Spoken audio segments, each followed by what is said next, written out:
my God, Galpin, what happened?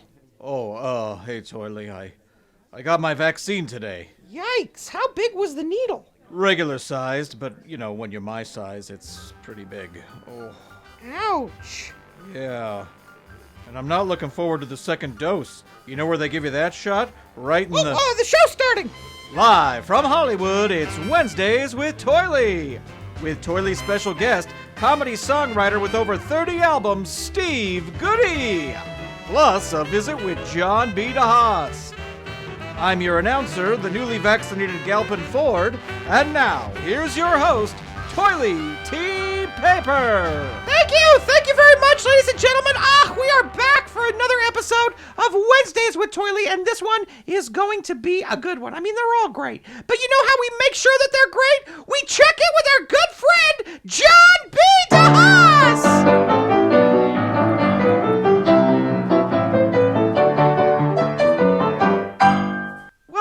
Merry Christmas, John, I guess. Season's greetings, Toily. How you doing? Why are you playing Christmas music and dressed with in a Christmas sweater? Well, remember a year ago when we first went on lockdown? Yeah. Everyone was all depressed. We're like, it's going to be the longest 2 weeks of our lives. Little did we know. And to make us feel better, what did we put on the radio? Christmas music. Yes. Yeah. Including the Christmas CD by Toily T. Paper and John B. DeHaas. Which is a still very available. Toily Christmas. Still available. Right. You can buy it any time of the year. Right. Do you like That's my, a great... Yeah. I love it, John. That's great. It's really... It's more than that. Oh, my Wait, gosh. it gets worse. It gets better. Uh-oh. Watch out. Careful. Is it too much? Can you wash that? You can. Yes. I have not washed it yet. I barely worn it. But you take the battery pack out and all that. Should I turn it off? It's too much. It's up to you, John. Hey, John, I got a question for you. Yes. You are someone who you just got your master's degree. You got this creative writing degree. Look, I brought it up this time. You didn't have to bring it up. But here's my question. As a musician, someone who's written songs for a long time, what is your songwriting process, John? Do you... have a notebook that you write things in? What do you? I love the process. That's a good question. I thought you were going to ask what comes first, the music or the lyrics. What comes first, the music or the lyrics? It's, for me, 99.9% of the time, it's the lyrics. Mm-hmm. I have an idea, and I'll sit down, and I used to write it in a notebook, but now it's 2021, so I sit at my computer, my laptop, and just start doing a Word document with lyrics on it. And usually do like one pass, and I'll kind of go back and change a word or two or three. And then, but when I'm writing it, I'm hearing like, what kind of song is this? What kind of melody, whatever. And then I'll kind of go over to the piano and kind of play around with it and figure out what I want and do like a rough sketch on the lyric sheet of like chord symbols or whatever. If it's a song for a show or something I really want to be really precise, I'll put it into my computer using Finale, which is a word notation program, and sit there and note by note write everything down so it's exactly what I wanted. And I'll go back and change stuff and fix stuff and whatever. But that's how I do it usually. It's lyrics first, then the music. And, of course, when we write stuff, lyrics, 2 seconds later, the music's going and we're off to the races. We're on the road. Yeah, we're going. Well, John, can you favor us with a little piano music for us? Can you play a little something? Yeah.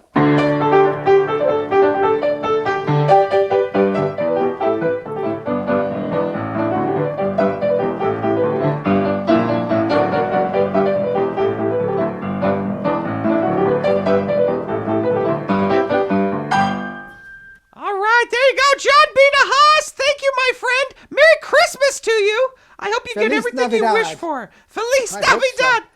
All right, there you go, John B. DeHaas, ladies and gentlemen. It was great visiting with John. Galpin, why don't you introduce our special guest? Toily, today's guest is a prolific, funny songwriter from Nashville, Tennessee. Please welcome Steve Goody. Steve Goody, welcome to Wednesdays with Toily. It's so great to have you here. Hi, Toily. It's so great to be here. Oh, I'm so excited to talk to you. You are one of my favorite funny musicians. I love all your work. Oh, and you're one of my favorite perforated people. Thank you. I'm a perforated American. Yeah, yeah. Listen, you play so many instruments and you play them all well. Did you take lessons or are you self-taught? I took lessons. They wanted me to play the trumpet when I was in third grade. I wanted to play the drums. I like being able to hit things and have them make lots of noise. And they said, for some reason, they were against that. They gave me a trumpet. And I tried to play it, and I blew into it, and I hyperventilated, passed out, and fell over. And I think they found that entertaining because that lasted for about 30 days, and then that didn't go anywhere. And they said, okay, you can have drum lessons, no drums. For 2 years, I had a practice pad. Do you know what a practice pad is, Toily? I do, yeah. It's a Frisbee that you pretend is a drum. And they gave me sticks and lessons, and I had to fake everything else. Finally, after 3 years of that, they gave me some actual drums, and then the neighbors were thrilled. And then I realized you can't really write a song on the drums. You can't take the drums to a cookout. You can't impress girls with drums unless you have a band, and I didn't have a band. So I started taking guitar lessons with my sister's guitar. And then that led to myself teaching myself a little piano, a little bass, a little dobro, a little mandolin, a little banjo, little by myself. Yeah. Now, do you, out of all these instruments you play, do you have a favorite that you play? Well, I play the guitar the most because it's the most universally songwritery and easy to transport.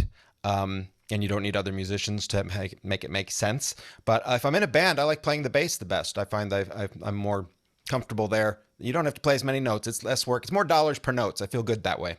That's right. I love it. Now, growing up, who were your comedic influences? The people that really made you laugh? Bob Newhart, George Carlin. Am I allowed to say Bill Cosby? It's true. Well, Johnny, of course, Dave, Paula Poundstone a little bit later, Lily, Carol, the whole cast of MASH. Yeah, and my dad. I will deny this if you spread this word, but my father's sense of humor definitely smeared itself onto me. And when people say, "Well, yeah, I see where you got your sense of humor," I say he got it from me. Okay. It went the other way. It didn't come down to you. It went up to him. Yes, and you know what that's like. You have to get out the plunger, make it go the way it's supposed to go. Oh, yeah, that's what I deal with all day around here. I'll bet you. Hey, I was browsing your website at stevegoody.com. Well, don't do that. That's a waste of time. Well, but I saw that you have over 30 albums that you've released, and since 2016, you've released one a year, and in 2019, you released two. How do you do it? How is that possible? I have lots of free time, and my audience has very low standards. I see. So it's easy to just crank them out. Yeah, just crank them out. Yeah. Yeah. And with the past administration, it was really easy to think of ideas. I see. Well, are you currently working on another album? Can we expect one in 2021? Yes. I'm always working on songs, and when I have enough to make an album, I make an album of them. I don't know exactly when that will be for this next one because a lot of the ones I wrote in the past 12 months have been pretty much about the same thing. Impeach him, and everybody's kind of sick of that. So I'm trying to write some songs that aren't about that and then put out another one, probably in the next 3 months or so. Well, another thing about you is you're a very fast songwriter. So like something will happen in the news. I mean, especially kind of in the past year, but something will happen in the news. And then like that weekend on Dr. Demento, you have a song about it. How do you write songs that fast? Sometimes it goes that fast. The writing is what takes most of the time. You have to have a decent idea. And sometimes you have an idea that just gets written in a minute. You know how that is. You've written songs, Toily. Yeah. Of course. And just like you, I flush most of mine. But occasionally you get one that seems to work immediately. And then coming up with the music and recording it, if I keep it simple, I have my own recording studio. I can usually knock it out in a night. So really it's coming up with a good idea. That's the hard part. If I have that, then it's not that hard to get it done from there. I love to ask writers, people who write music, when you're writing a song, do you write like in a notebook or do you do it like digitally? How do you put your ideas down on paper? Usually, in the past few years, I will use the notepad feature in my phone. That's usually what's closest. And I don't need a flashlight. I don't need a sharpened pencil. And I don't need to remember where I put it. It's in the phone, which is always right here. Right. Sometimes, if I'm in front of my computer, I will do it there. But very rarely will I write it down with a pencil. If there's no other option, then I'll do that. It's been many years, but I did one time jot down some ideas on toilet paper because that's all there was. So that's for you, buddy. Toilet paper is always there for you whenever you need us, except at the beginning of the pandemic for some weird reason. But I find that very suspicious. There for you. Yeah. Hey, now I know you used to live in Los Angeles and now you live in Nashville. Yeah. And Nashville has a huge singer-songwriter community, especially for country music. Has living in Nashville changed your writing style at all? Well, to address the first thing you just said, I'm pretty sure Nashville does have a huge songwriting community. I haven't seen it in a year, but it's probably still there. Right. Probably.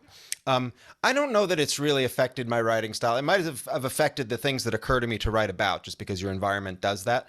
But I've never really fit into country songwriting, whether I lived here or not. I've rarely fit into any particular style of anything. You know how that is.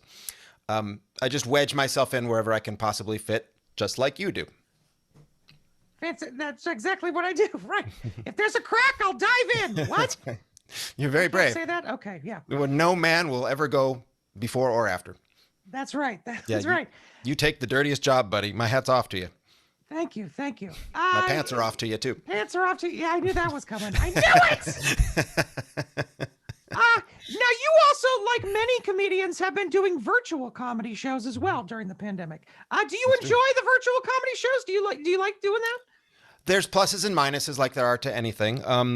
The big minus, of course, is that you don't have the real dynamic that you have with a real live audience. You can't have the numbers. And if you do have the numbers on a Zoom show, usually you've got at least 20 people whose phones are ringing, or their dogs are barking, or the TV's on, or they're yelling at their kids.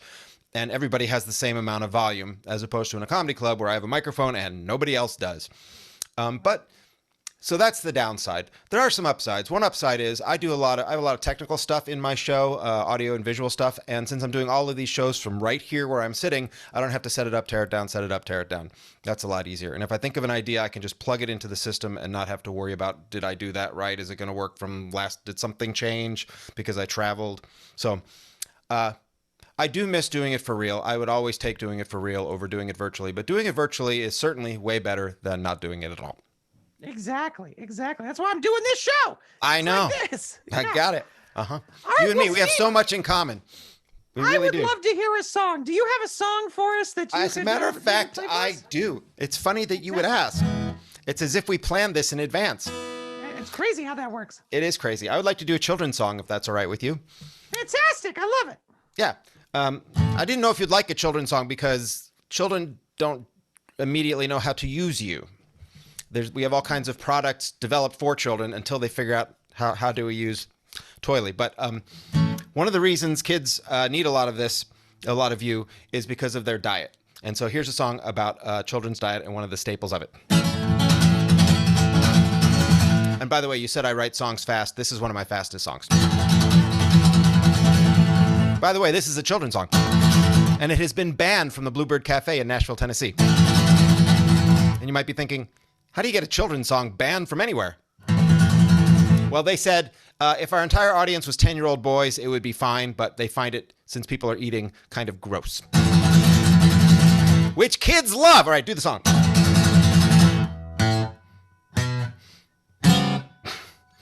No one seems to know. No one seems to know. No one seems to want to know.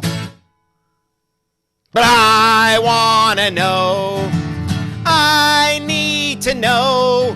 Oh, I gotta know. What's in my hot dog? What's in my hot dog?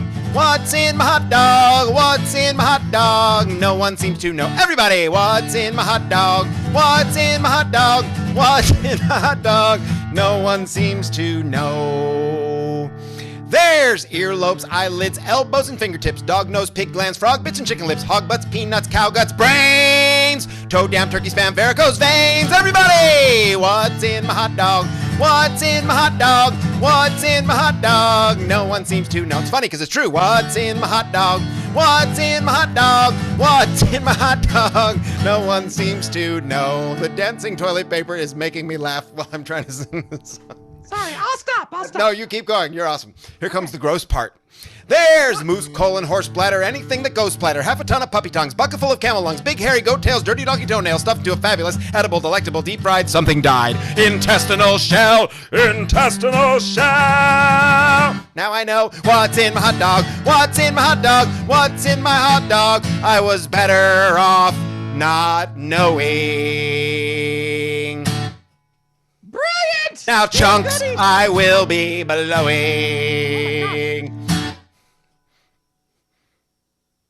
Is it- And cookies I'll be throwing. Oh, no. My insides will be showing. I guess I didn't really need to know what's in my hot dog. What's in my hot dog? What's in my hot dog? I think I got a fever. I'm feeling kind of strange. My head feels like a whoopee cushion. My hands are a little clammy. I really want to die. Maybe we should take you to the hot dog factory. You could be the secret ingredient, Toily. Yeah. That's the end of the whole song. That's the end. Oh my gosh, Steve Goody. Now here's my question: were there any lines when you were writing this song that you rejected, and you were like, "No, say that"? Was there anything that was like, "Yeah, that's going a little bit too far"? I know we've only just met, Toily, but I think you've probably picked up on the fact that I don't reject much.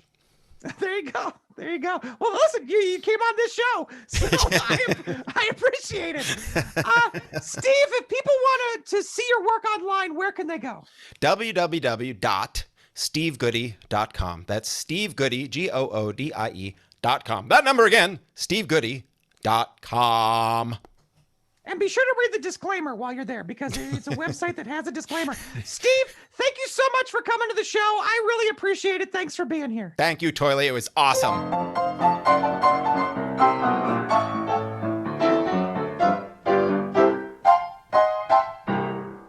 Thank you so much, John. Well, what a show we just had, ladies and gentlemen. I don't know if I'll ever eat hot dogs again. My thanks to Steve Goody for coming by. Thank you to John B. DeHaas. And thank you to you for watching. Galpin, get us out of here, because I gotta go!